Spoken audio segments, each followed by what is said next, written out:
दुनिया में कोविड के बाद जिस वायरस ने रिसर्चर्स को सबसे ज्यादा परेशान किया था वो है एड्स यानी एक्वायर्ड इम्यूनोडेफिशिएंसी सिंड्रोम। एड्स इसलिए भी खतरनाक था क्योंकि इसका सबसे पहला शिकार इम्यून सिस्टम था और जैसे ही इम्यून सिस्टम इसके जद में आता है तो बॉडी को हर तरह की डिजीज होने लग जाती है। क्विक लर्निंग के इस प्लेटफॉर्म से हम आज एड्स को डिटेल से डिस्कस करेंगे।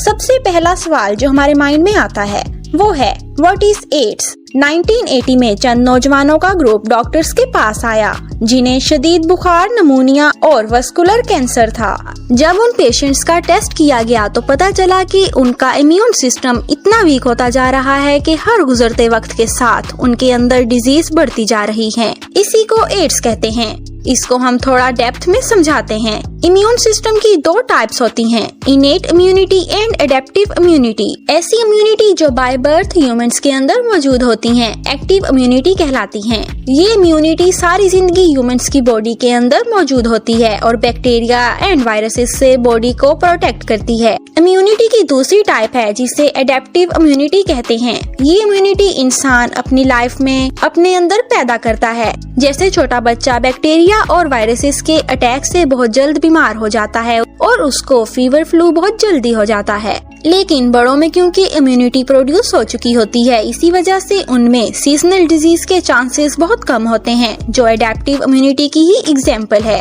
इसी एडेप्टिव इम्यूनिटी का पार्ट होते हैं टी लिम्फोसाइट्स, जिन्होंने हर नई आने वाली डिजीज से फाइट करनी होती है। जो वायरस एड्स कॉज करते हैं उसे HIV कहते हैं। जब HIV एक ह्यूमन की बॉडी में इंटर होता है तो उसका सबसे पहला शिकार टी लिम्फोसाइट्स होते हैं। HIV इन टी लिम्फोसाइट्स पर मौजूद CD4 रिसेप्टर्स को कवर कर लेता है और हर वो चीज जहां से वायरस अटैक स्टार्ट होता है उसे रिसेप्टर्स कहते हैं।